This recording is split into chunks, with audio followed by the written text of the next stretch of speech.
Chapter 9. As he passed by, he saw a man blind from birth, and his disciples asked him, "Rabbi, who sinned, this man or his parents, that he was born blind?" Jesus answered, "It was not that this man sinned, or his parents, but that the works of God might be displayed in him. We must work the works of him who sent me, while it is day. Night is coming when no one can work. As long as I am in the world, I am the light of the world." Having said these things, he spit on the ground and made mud with the saliva. Then he anointed the man's eyes with the mud and said to him, "Go, wash in the pool of Siloam," which means sent. So he went and washed and came back seeing.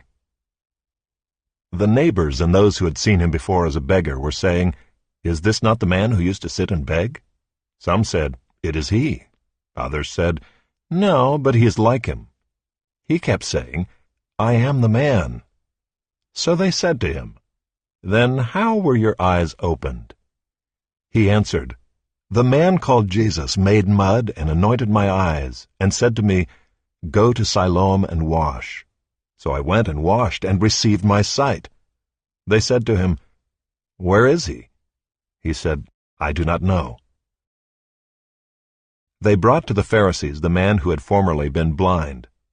Now it was a Sabbath day when Jesus made the mud and opened his eyes. So the Pharisees again asked him how he had received his sight. And he said to them, "He put mud on my eyes, and I washed, and I see." Some of the Pharisees said, "This man is not from God, for he does not keep the Sabbath." But others said, "How can a man who is a sinner do such signs?" And there was a division among them. So they said again to the blind man, "What do you say about him, since he has opened your eyes?" He said, "He is a prophet." The Jews did not believe that he had been blind and had received his sight, until they called the parents of the man who had received his sight and asked them, "Is this your son, who you say was born blind? How then does he now see?" His parents answered, "We know that this is our son and that he was born blind. But how he now sees, we do not know, nor do we know who opened his eyes. Ask him, he is of age, he will speak for himself." His parents said these things because they feared the Jews, for the Jews had already agreed that if anyone should confess Jesus to be Christ, he was to be put out of the synagogue. Therefore his parents said, "He is of age, ask him." So for the second time they called the man who had been blind and said to him, "Give glory to God. We know that this man is a sinner." He answered, "Whether he is a sinner I do not know. One thing I do know, that though I was blind, now I see." They said to him, "What did he do to you? How did he open your eyes?" He answered them, "I have told you already, and you would not listen. Why do you want to hear it again? Do you also want to become his disciples?" And they reviled him, saying, "You are his disciple, but we are disciples of Moses. We know that God has spoken to Moses, but as for this man, we do not know where he comes from." The man answered, "Why, this is an amazing thing.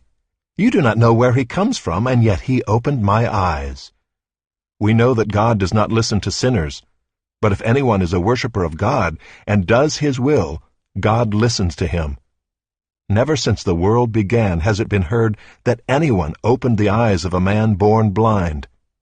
If this man were not from God, he could do nothing." They answered him, "You were born in utter sin, and would you teach us?" And they cast him out. Jesus heard that they had cast him out, and having found him, he said, "Do you believe in the Son of Man?" He answered, "And who is he, sir, that I may believe in him?" Jesus said to him, "You have seen him, and it is he who is speaking to you." He said, "Lord, I believe," and he worshipped him. Jesus said, "For judgment I came into this world, that those who do not see may see, and those who see may become blind." Some of the Pharisees near him heard these things and said to him, "Are we also blind?" Jesus said to them, "If you were blind, you would have no guilt.